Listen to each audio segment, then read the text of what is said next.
Welcome. Hey, hey. Yo, what's up? I was wondering if you could tell me about Chapter 13 pay rates. We're on Discord, motherfuckers. Good luck reading these slides that I spend a lot of time on.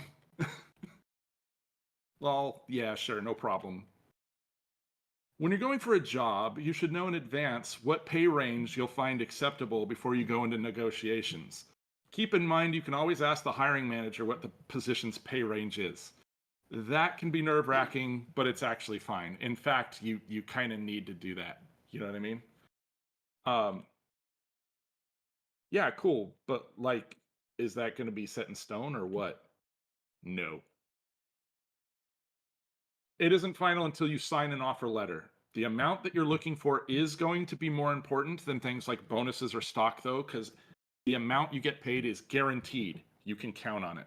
Pay rates can vary widely from studio to studio, and there are some really low paying large studios and incredibly high paying small studios, especially in mobile. And that's a big deal. People will avoid mobile a lot of the times just to like get the prestige or whatever, but sometimes some of your highest paying positions will be in mobile, and a lot of big name well-known studios will pay lower. Blizzard actually has low paying rates because they're like, oh, but you get the notoriety of working with Blizzard. People know what Blizzard is. They make WoW, they make Diablo, etc. So on. You know, they made StarCraft once upon a time.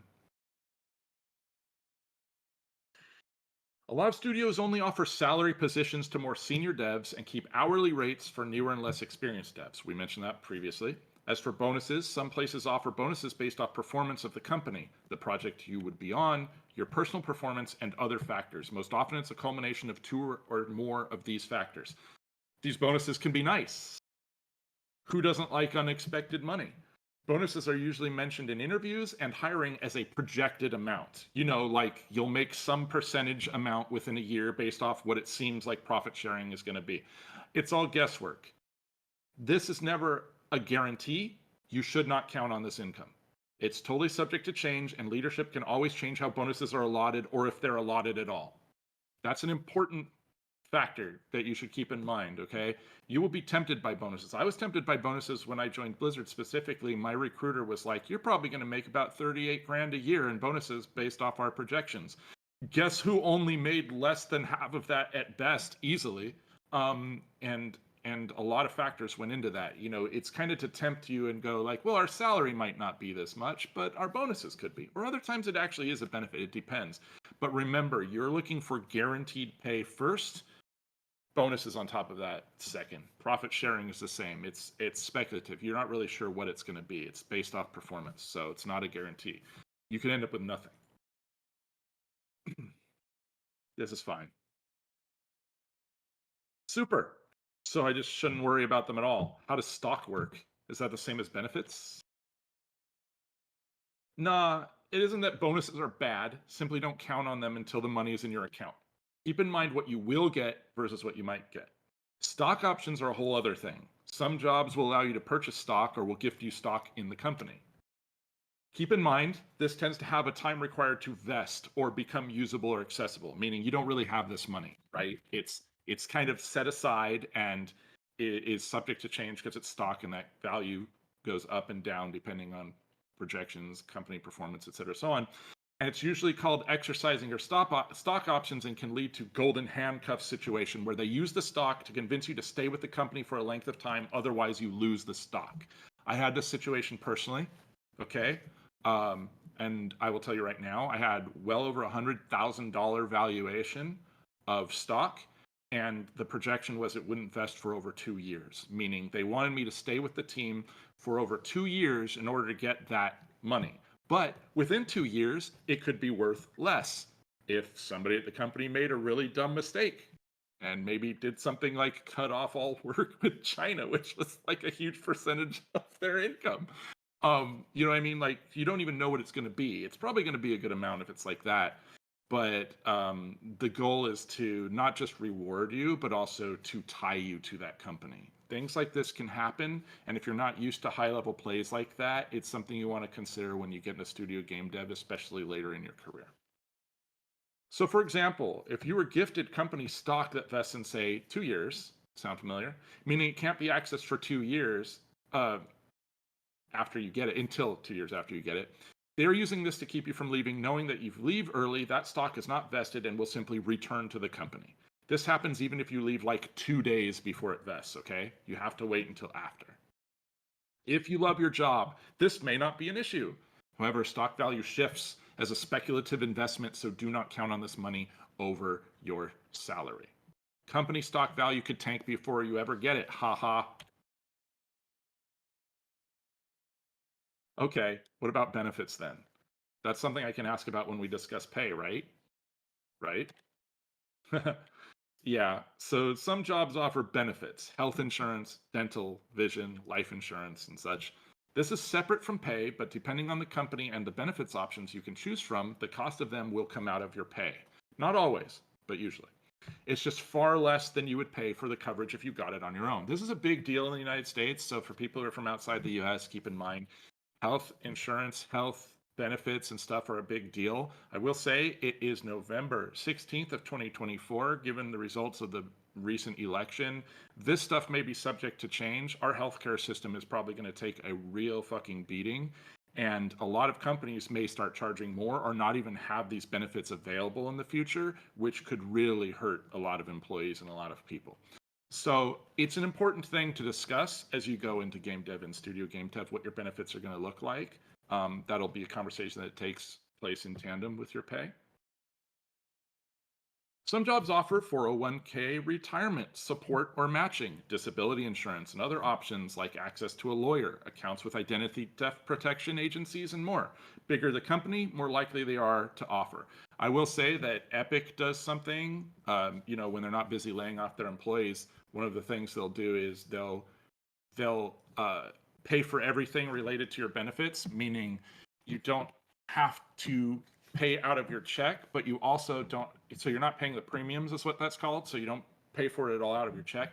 But also when you go to the doctor, there's no deductible, which is basically the money that they take out to a percentage. The insurance just covers everything. The company covers those aspects for the insurance. So you don't have to pay anything in there. It's not really a shot that I took when it's true. Anyway, moving on.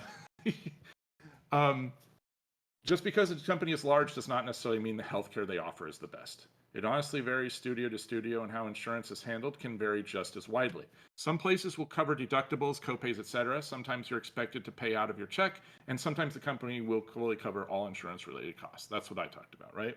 You can generally have your partner or spouse on your insurance coverage as well. Keep in mind this is something you want to pay attention to, because if you're not familiar, these can go into open enrollment, meaning as the year rolls over, you will need to reconfirm your choices on these things or you lose the coverage. Usually your job and HR or other areas of your studio will inform you about that, but just something to get acquainted with if you're not used to navigating. Right on. So focus on the salary first, but benefits and such sound nice. What else can I get? Well, you can get things like paid time off, PTO, which is, paid vacation days, paid maternity or paternity leave. For people who aren't familiar, that's if you're having a baby. Maternity is the mom, paternity is the dad. Generally, paternity leave is going to be on average half of what maternity leave, which averages 3 months. Mental health days, COVID days, sick days specifically for COVID, regular sick days. PTO is unlimited at some studios, like mine currently right now, and expected to be used reasonably, though most places will have your PTO accrue slowly over time at a pace linked to hours work. That just means, like, if you work for 40 hours in a week, you get 1 hour of sick time or something, usually, or vacation. Usually it's a little more or something like that. But the idea is they want to keep you from taking too much time off, so they limit it. Interestingly enough, sometimes companies and employees will circumvent their own kind of methods. One of the things that Blizzard did that was kind of cool is you could run out of sick days, but they had donated sick day pool, where if you ran out of sick days but you were sick, you would just take from that pool. So you really kind of always had sick days, because the goal was, if you're sick, you shouldn't be working, and especially when you're working in office, you shouldn't be coming in when you're sick. It's actually a problem with a lot of companies that they'll make employees run out of sick time, and then that's how people get sick at the job, because people are like, well, I don't have sick time, so I have to come in because I can't stay home sick. So, in our case, a lot of times, quite frankly, people just told you to stay home regardless. So, like, just don't fucking worry about it because we don't want you coming in when you're sick. You'll probably get like federal holidays, maybe some floating paid days that you can use for whatever, whenever. Floating days just means it's a full day off, right? It's not like an hour, like it's not like 6 hours out of 8 when you're working an 8 hour day. It just means this day you can take off. People use them for additional vacation around holidays or birthdays, things like that. That's a lot of stuff. I assume there's less of that at small studios. Not bad possible additions to salary. Yeah, man, like that's not even all. Some jobs offer other perks such as paying for electronics used for remote work or subsidized meals, employee discounts, paying towards classes, gym memberships, therapists, childcare services, general employee wellness programs. There's a lot of stuff that you can get into. And what's really fun is at big studios, sometimes people don't know. They don't get told about it, and then you'll just kind of be talking with a producer or something, and they'll be like, well, why didn't you get reimbursed for this, or why didn't you use this program or whatever, and you find out there's just free stuff sitting around. And it's not even necessarily that the company's like, don't tell anyone because we don't want to spend that money. It's just there's not a lot of it communicated, so it's good to know what those are. To get back to pay rates specifically, a lot of large studios adjust their pay based off where you are located. That means higher pay rates for more expensive areas like San Francisco or wherever, but that kind of evens out. That means when you're moving to a less expensive area, now you're making less money for the same damn job. It is what it is, but keep that in mind because it'll bite you in the ass. The old companies don't want to pay you trick, eh? Oh, speaking of not wanting to get paid, what about non compete clauses? Yeah, non compete clauses. These are meant to prevent you from entering into a similar work agreement with a competitor to the company for an agreed upon amount of time. When you work for us, you can't work for them. By agreed upon, that means whatever they put in the contract that you have to sign to get the job. So usually that time is the entire time you work for the company. An example of that would be working for a strategy game company and not being able to work for any other strategy games, though really they generally will just say no other game jobs at all. Fact is, in some places, such as California, you cannot legally enforce a non compete clause. It's an empty threat to try to keep you loyal to the company and out of the competitor's hands. Companies don't usually like you doing freelance on off hours while you're working for them, but there's also plenty of exceptions. The large ones love to bully you, though, and that is something you will encounter a lot, is threats that, well, they are legally empty. They'll just find other ways to fuck with you or fire you if you breach what they're looking for you to do. Try to avoid those places.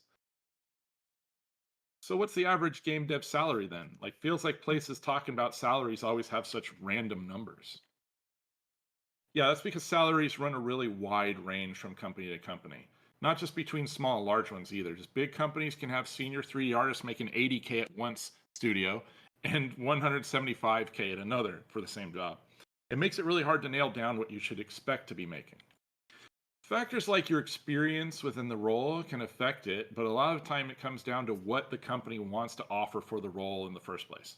Riot pays pretty high, for example, so you'll see their salaries high above what might be called the national average.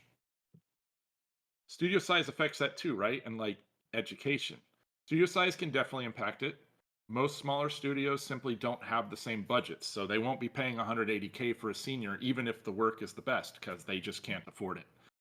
Education like degrees and such don't determine salary as much in game dev art disciplines because it translates to what you know. If you have the same skill as someone without a degree, your offers would likely look fairly similar. We went over that in the degree section, but that tends to be the case. Also, once you have a job, some studios will increase your pay a small percentage annually to try to match the inflation rate, right? Just the rate at which money is devalued within the country. It never matches, but every little bit helps. Outside of that, you'll have to rely on raises, which are rare, and promotions to get higher pay. Hey, promotions are also oftentimes rare as well. It took me a while to do this. I'm using Google Slides, and I just decided to try and make Discord in Google Slides and update the timestamps and all that stuff. It took a while. Honestly, the number one way to get a raise or promotion in the games industry, especially once you are towards senior level, is to change jobs. So AAA probably pays the most then. Not necessarily. There are some places that pay lower in AAA. Blizzard is lower on that scale, for instance, and AA's that pay high. Personally, some of the highest pay I've ever received has been from mobile game companies. Well, that's exhausting, but at least I feel a bit more prepared. Anything else I should know? Basically, pay can be all over the place depending on where you work. Remote will pay based off physical location for a lot of places, even though the work is the same. That's how a lot of companies save money by paying remote workers outside the US where salaries trend lower. Game dev can pay lower for concept work than rates you might find in concepting for film or other media. Your starting salary is the most important thing, so don't undersell yourself. It's always going to be harder to get significant increase in pay after you start. And that brings us to, does anyone got questions? This is the question point. Q&A.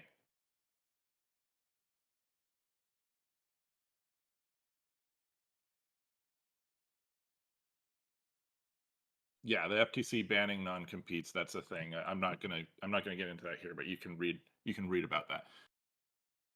And things may change in that given the government rollover, so keep that in mind. But as things stand right now, you know, defending against non-competes is pushing a lot further.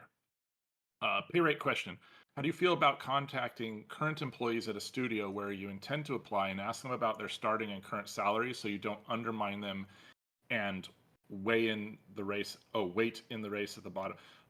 That's something I'd be careful doing, like just cold calling or cold contacting somebody and basically going, "Hey, what do you make?" is going to be incredibly uncomfortable for people. Generally, what you're going to want to do is try and look places beyond Glassdoor, because Glassdoor, if you're unfamiliar, is where a lot of people can try to anonymously speak openly and honestly about a company, but usually it's like Yelp reviews. It's where people go to complain about the thing they're angriest about. So you don't always get accurate information either. There were things that trended on, say, Twitter and stuff previously where game dev people would go, well, here was my pay rates. I'm openly talking about them and my history of jobs and so on. I actually contributed to those as well. If you can find the information that way, you're going to do a little bit better, or have talks with people like myself and other people who stream on Twitch or are having open conversations, then you can kind of get a better feel for it, because people can always talk about their salary, but the problem is they don't always want to talk about their salary because you can be scrutinized. And a lot of times when somebody's like, oh, well, how much do you make for this job? And they go, well, I make whatever amount. And you go, okay, that's cool. But then you mention it to somebody, and then somebody's like, oh, this person or people there make this much. And then other people will probably be like, well, they don't deserve that. Or, it can cause a whole can of worms to be opened. So you want to be real careful about approaching people like that. So I would say when someone's already readily available to talk about something, that's the time you want to have that conversation. I wouldn't just like email randos and go like, oh, I saw that you work at this company and you've never talked about this before, but how much do you make, buddy? Like, don't do that. The intention is good, and I really like, thinking about, let's not undercut everybody. Let's raise all boats, right? The more everybody makes, the better it is for everybody involved. But but there is a social nuance to that approach. I think we're good on questions right now. We can move on.